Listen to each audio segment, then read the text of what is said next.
Halo, selamat pagi.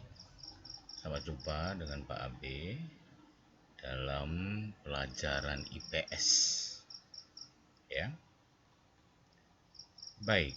Hari ini kita membahas tentang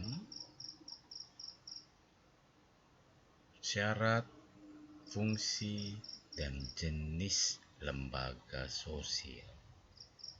Oke,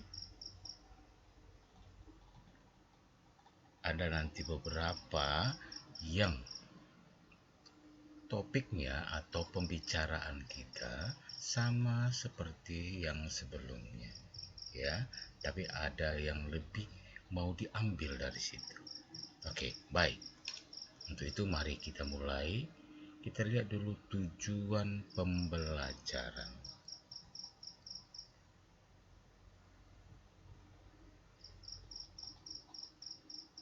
Oke, ini tujuan pembelajaran kita hari ini. Ada 3. Nah, sama seperti sebelumnya, mari kita lihat gambar berikut ini.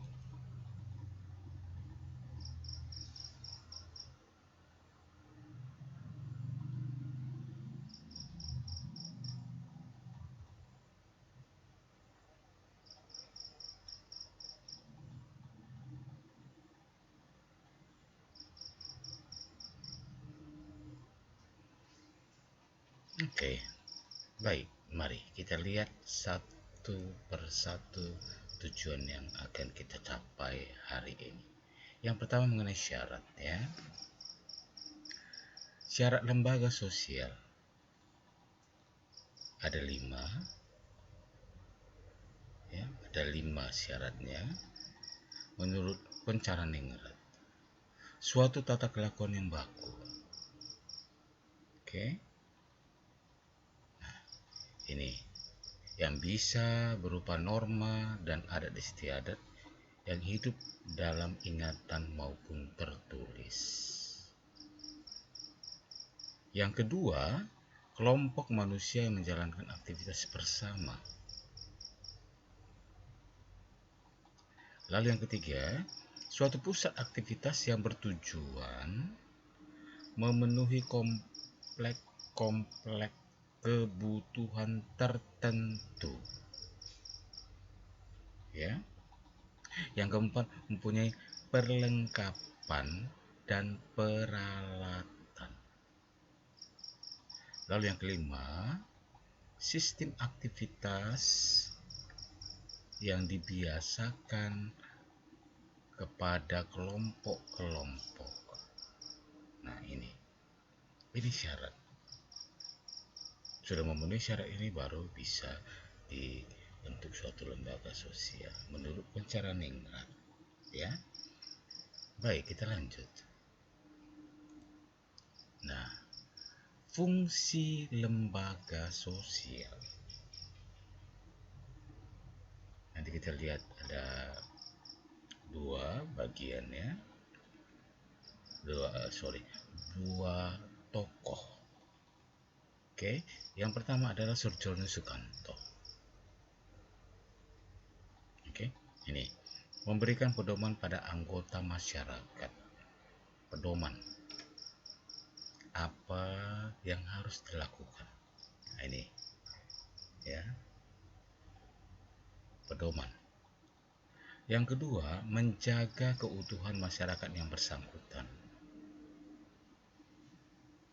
Lalu yang ketiga, memberikan pengarahan kepada masyarakat untuk mengadakan sistem pengendalian sosial.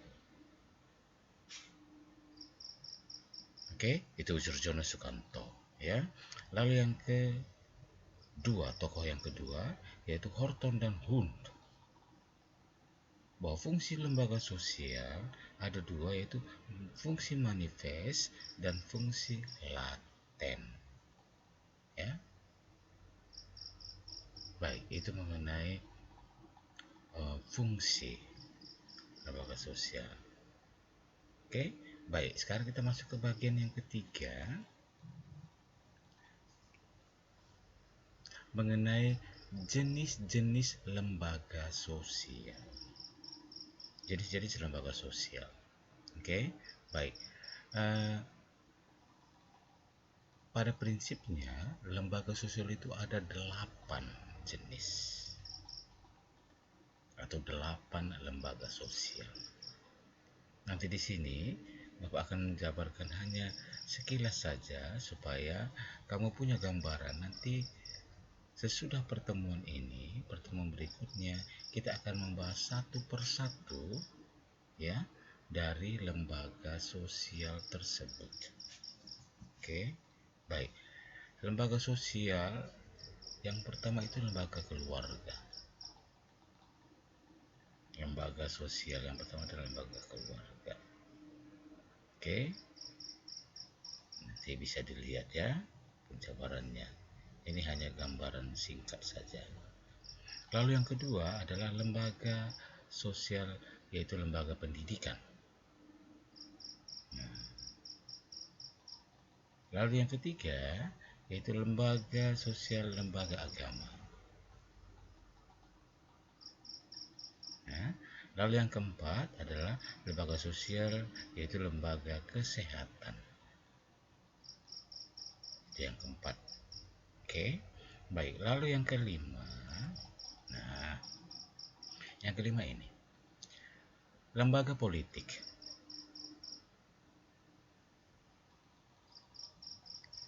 Lalu yang keenam, lembaga budaya. Lalu yang ketujuh, lembaga ekonomi.